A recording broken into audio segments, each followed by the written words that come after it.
Hello, everybody. Good morning, good afternoon, good evening, good night, wherever you are in the world. Hello, and thank you for joining me. My name is Reverend Phoenix Coffin Williams, and I'm gonna be chilling it, kicking it with y'all for a little bit for the next half hour. This is Fridays with Phoenix. Y'all know what's up. It's been a pretty decent week for me. Last weekend, in particular, was wild. I officiated my blessie's wedding. For those of you who follow along with me on Facebook and social medias, you know that my bestie, blessie in the entire world got married. Um, and I got to be the officiant for that ceremony. My girl looked good, y'all. She's a witch too, by the way. And her groom, not so much a witch, but was raised with an understanding of magical practice or like the witchcraft faith to some degree. Like I don't know to what degree, but I know that he was not a stranger to the fact like witches lived in the world and had a culture and had traditions.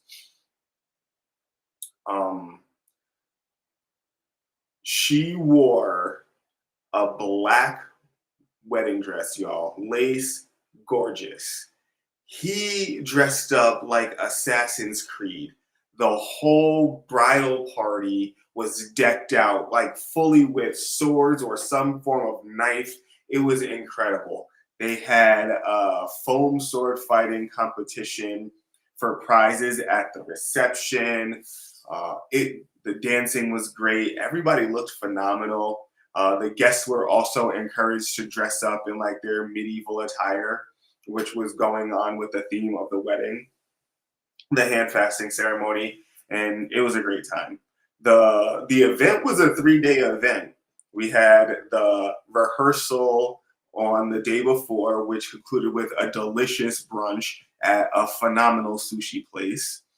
For those of you who might be watching in Buffalo, New York, y'all know about Samurai on Transit Road. Good place.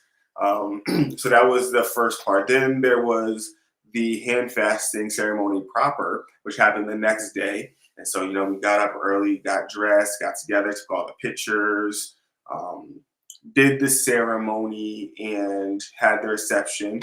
And, everything, I probably made it to bed by like 1 o'clock, which is late for me. If y'all know me, you know me going to bed at 1 o'clock was late. Then the next day, the couple had a brunch to celebrate with the folks who might not have been able to make it to the wedding or who might not have got invited to the wedding. There was a brunch that was very delicious, had delicious barbecue food, brisket, mac and cheese, jambalaya. I want to say was also there, although I didn't really get any of that. But like it was very delicious. And there was a great ceremony. It was very unique. And I was glad to be able to be a part of it. I love both, of course, the bride is my blessee and the groom, phenomenal human being. And I really love their relationship together. So it was a pleasure to sanctify that union in the name of the goddess and the god as manifested from the Great Spirit. I will say that that was probably one of the more fun high ceremonies or rites of passage that I got to officiate. Usually I have a blast at the funerals. And when I say that, people look at me like silent, like, oh, you have fun at funerals? And I'm like, yeah, I do have fun at funerals. The food has always been great at every single funeral that I've been to. And historically, growing up, funerals were like extra time that I got to hang out with my cousins. Right, like the grown-ups was off doing what they was doing, and me and my cousins was off doing what we was doing. Like funerals was party time, and so like that still resonates with me today. I do like a good funeral, a good repast, some good dancing, a good homegoing celebration. But this wedding definitely took the cake as far as like the rites of passage and the more of the fun ones that I have done in my recent history. Then the week afterwards, like coming down from the experience, because I got to take Monday off from work to participate in the brunch. But coming down from that was a little bit difficult. Like I did kind of want to continue to hang out and party and be around my friends, and I guess who stayed in town. But I did have to go back to work on Tuesday. Work fine. Went back to work Wednesday. Work fine. Fast forward to Friday. Here we are. TGIF. I got some my own guests coming in from out of town now that I'm looking forward to hanging out with. Some super fun weekend stuff. So that's what's going on with me last weekend, now this weekend. Um, Last time we spoke, we were still talking about cultural specific ways to understand demons and the approach to demons and exorcism. I talked about the way that in Judeo Christian cultures, demons are viewed in a very specific way. And in Hindu cultures, demons are viewed in very specific ways. And the commonality, while they do have very many differences, the commonality is that demons themselves believe that they are the counter to the natural order. They believe that it is their purpose to neutralize or recreate or destroy or tamper with the natural order of things in a way that favors demonic interest. We as humans, we don't know what the demonic interest is. And for those who might be paying attention, who have worked with demons, like that they will tell you what they want, but they will not tell you big picture stuff. They will not tell you how the various offerings that you make or the various things that you do on their behalf, they don't tell you how it fits into the grand scheme of things. A lot of times when you work with these spirits, the stuff that they ask you to do seems pretty innocuous. And it's not until maybe you get a glimpse of what a bunch of people are doing for a single demonic spirit, you're like, oh, now I get a bigger picture of what's happening here. And by that time, you've already participated enough. And there's no withdrawing what you have already done in service of a demonic entity. The lure to working with them is that, yep, you get like a bad boy image for sure. Like demons, they believe themselves to be bad. They are demonized and bastardized socially, by society standards. And, working with them successfully gives you a type of clout. Working with them and not taking upon any damage or harm upon yourself, because a lot of people believe that working with demonic spirits is dangerous mentally, physically, emotionally, spiritually. So working with these energies, working with these manifestations and coming out, intact does give you some clout, and it does give you some confidence as to like, oh, my spiritual strength is on point. And it does allow you to be like, yeah, I can work with both of my hands, not just one, but both of them. And so it does give, a spike in confidence for magical practitioners. But the thing that I have seen and the thing that I've witnessed with folks who do get braggadocious about their relationships with demons is that eventually there becomes a decline. Eventually, what happens is the work that you do for demonic entities starts to take a toll on your life force, starts to take a toll on your outlook. It starts to take a toll on your mood. It starts to take a toll on your relationships. And I think that people think that it happens very quickly. You light your candle, you say your invocation, you hand over your contract, you get what you want, and then you have, a short-lived period of, good time based on your bargain, and then things start to go awry. No, actually, it is very slow. It is very creeping the way that the decline starts when you work with demonic energies. And the reason why I call it a decline as opposed to a transformation is because by and large, no matter what culture you're from, demonic energies are considered to be lower vibrational, more dense, not quite physical like us human beings, but still very tied to the sins of the flesh, still very much tied to the pleasure principle that is offered by a physical incarnation.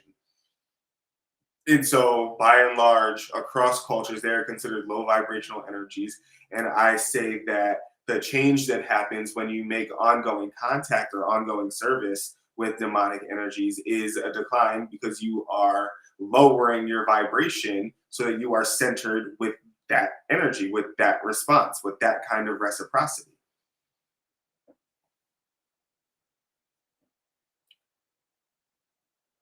In the Egyptian pantheon, however, there is a remarkably different worldview about what is or is not a demon. So, for example, in the storyline about Ra and Ra's daily travels across the sky, then through the underworld, just to make it back up east to travel across the sky again, includes a nightly battle with an entity that has been regarded as the demon Apophis.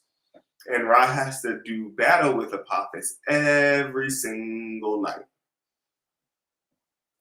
In the Egyptian pantheon, demons are not regarded as things that believe themselves to be counter to the natural order. A demon is anything that can or has participated in magical ritual or ceremony. In Egyptian thought and magic, even the gods participated in high rituals to cause their manifestations, and those practices were trickled down and handed down to the clergyhood, to the priesthood. However, anyone, anything that was involved in magical ritual is a demon. The statue that serves as an idol, the layperson who had maybe a ritual done on them to help with their mental health, the priest, the vessel that contains the holy water, the altar cloths, all of those were considered demons. And to understand that worldview, you have to understand that for them, everything had a soul, very, very animistic. The altar cloth, the altar, the water, the vessel that the water was being held in, all of it was animated with a spirit, and all of those could participate in manifestation in the deepest acts of magic. And so if you come across something that was in a ritual, you have come across the demon. Even if it was an inanimate object like a butter knife or an axe or a bowl. I did come across an offering bowl that was had ongoing use in a temple. That bowl would be considered a demon. And it would be considered that depending on how that thing was charged, it could impact folks' life. Bring in a demonic bowl from the temple and you offend the bowl or you offend the gods can use that bowl to wreak havoc in your life. And all the worse if you don't know what the demon is or where the demon is. Is a little difficult to conceptualize the idea of demons from the place of departure that many cultures believe that demons find themselves to be the antithesis to natural order. But in Egypt, in one of our most powerful and beloved ancient cultures, it was just a general term. If you went to, and so that means that many of the citizens who participated in high rituals, who had a marriage ceremony, who had a blessing in the temple, they participated in high ceremony, they were demons. And to that point is why so many people, once the elite let it slip that owning a Book of the Dead was something that ensured good for the afterlife, like everyone wanted one. The lay people would save money for years to get a hold of the papyrus that was their Book of the Dead. The pyramid text that contained the spells. The reason why anyone could write a spell or chant a spell or participate in a spell to help them with their afterlife or to improve their condition is because usually they were demons. They had the state sanctioned baptism ceremony that conferred upon them citizenship and personhood in their society. Which brings me to something different completely.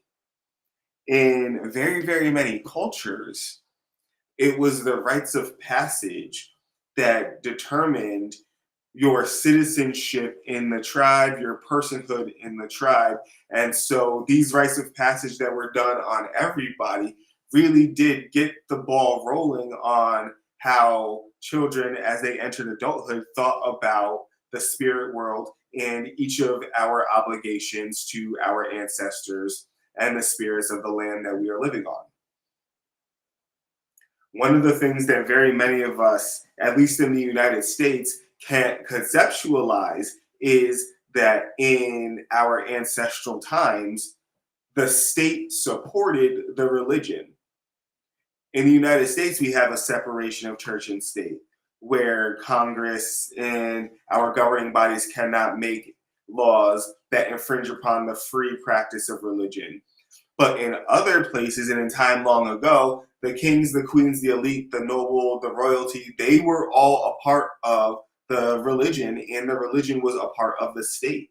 The religious practice was a part of the state's observances. So everyone had the day off on the holidays because this is a state religion and that's what it was. And so that's something that we struggle to fathom in our age here in the United States, is that we do not have a consistent relationship with our religion. If we are pagans, a lot of times we have to take time off, finagle things. Sometimes we can't celebrate our holidays directly on the day, depending on what day it falls on. However, if our state's religion was our paganism, that would not be a problem, right? The way that people who celebrate the state-sanctioned religion in the United States right now do not have to take time off for Christmas or Easter. Easter lands on a Sunday for sure, but like that's usually a holiday that people just get off, whether or not you practice the religion. But that right there, the participation of society cohesively in the way that you understand spirituality does go a long way in how you understand cosmology and how you understand demons. Is going to be a real interesting dynamic to call perhaps a high priest who specializes in Phoenician spirituality and Phoenician divinity and has built relationship with Phoenician gods and Phoenician demigods and Phoenician ancestors and Phoenician heroes. Their take on honoring divinity, uplifting divinity, and maintaining balance is going to be different from a high priest who specializes in the Aztec pantheon or from someone who specializes in the Celtic pantheon. Each of their approaches is going to be different. And that's what pluralism really is. And so, on that note, I'm going to go ahead and check in with our sponsors before we continue.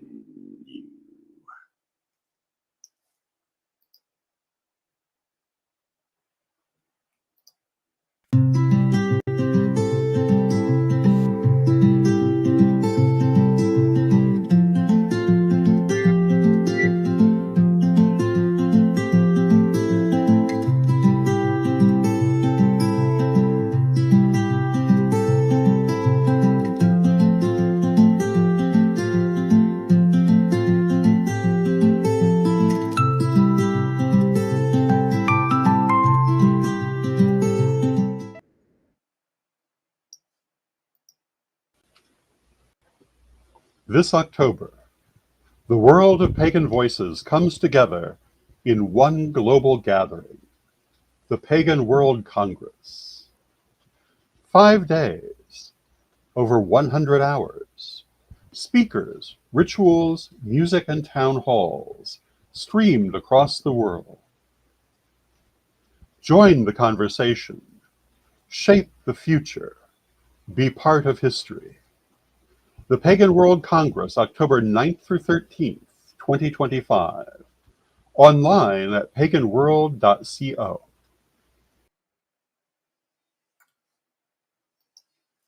Excellent, excellent, excellent. Thank you to our sponsors. And yeah, I'm glad that the Pagan World Congress was put back on the radar. That is happening. I'm going to be presenting there as well. And as you see, there's going to be some massive worldwide conversations happening about paganism in the world. So if you want to participate in that, if you want to be a voting member at this Congress, go ahead and register and go ahead and participate. We'd love it if we were able to interact there. But alas, as I was saying, cultural differences impact the way that we work with spirits and divinities. And that's one of the things that we talk about, or one of the things um, that we, one of the reasons why cultural appropriation is a thing, because it's not only just the taking of stuff from people who are marginalized, bastardized, and abused, and then you use it for your own gain after participating in like the subjugation of these people. But the other thing is, you might not be, and a lot of times are not doing the right things. You are not doing things according to form or quorum, and you are having remarkable impacts on your lives and on the lives of communities and of the people that you say that you minister to, or the people that you are working with.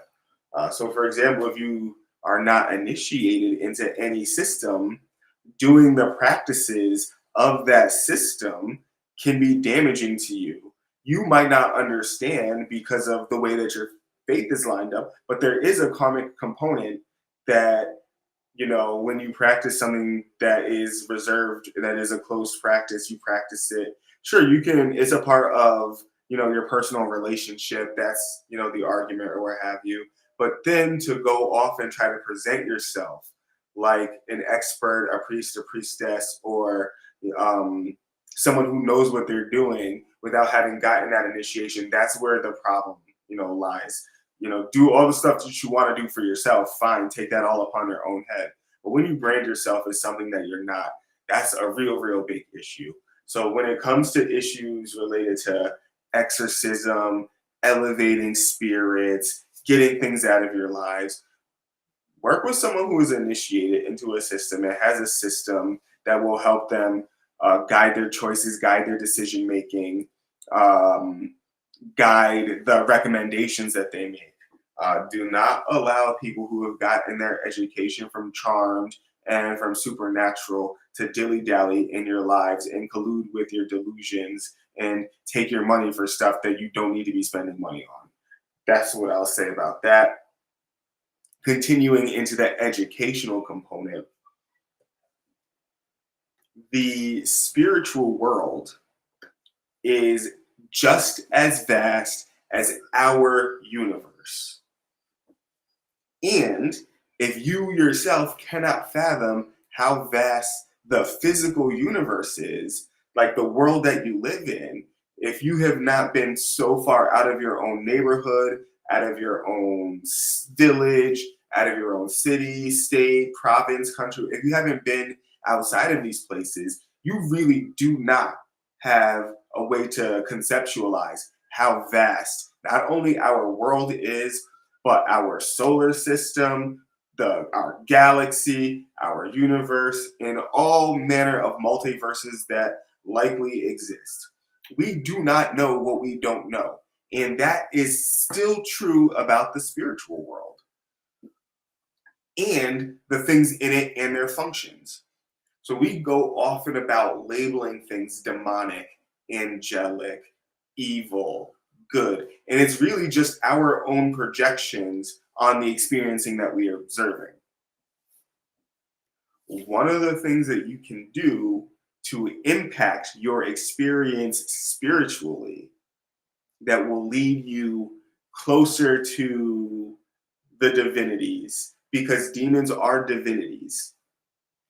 That's one thing that we have to get clear right off the cuff. Demons are divinities and they vibrate on a spiritual level that is less dense than our physical body. If you want to enhance your practice in perceiving and in recognizing and learning about all manner of spiritual entities, from angels to demons to various forms of chthonics to sprites to divas to archangels, any of the things that you want to learn about, you have to actually venture into the astral plane. You have to venture into the mental plane and the emotional plane and the solar plane and the monadic plane and the divine plane. The experts who publish and teach and who give initiations, they have only gotten so far themselves. And not many teachers or experts or initiators are talking about the time that they spent in the solar plane of existence or the divine plane of existence. There is still this understanding that human beings have really only scratched the surface of the fourth dimension, and at best we can get ourselves up into the fifth dimension to explore, not very much getting into the sixth or seventh dimension or sixth or seventh plane of existence, to use other language. But if you want to start getting better at understanding the spiritual neighborhood, start venturing into the astral plane, into the mental and emotional planes. Start drawing pictures that represent what you see there, because there's going to be times when words will not be able to help you express what you see astrally or what you perceive mentally or in the emotional planes.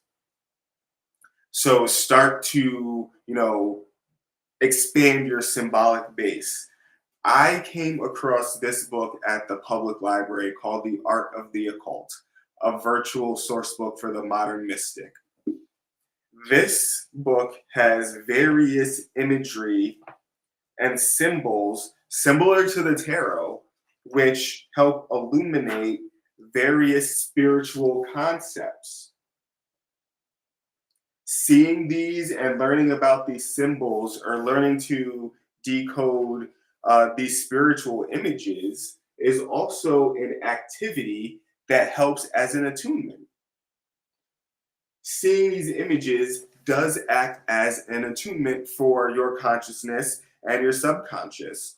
So spend some time looking at, staring at, gazing at. And you remember how back in the day we used to work with those optical illusions and move things closer or farther from our eyes or from our vantage point. Spend some time doing that with sacred pictures, sacred images, and allow them to help you amplify your astral travels. Maybe you might astral travel and meet a demon. Don't offer anything and don't take anything, for sure. But hello, what's your name?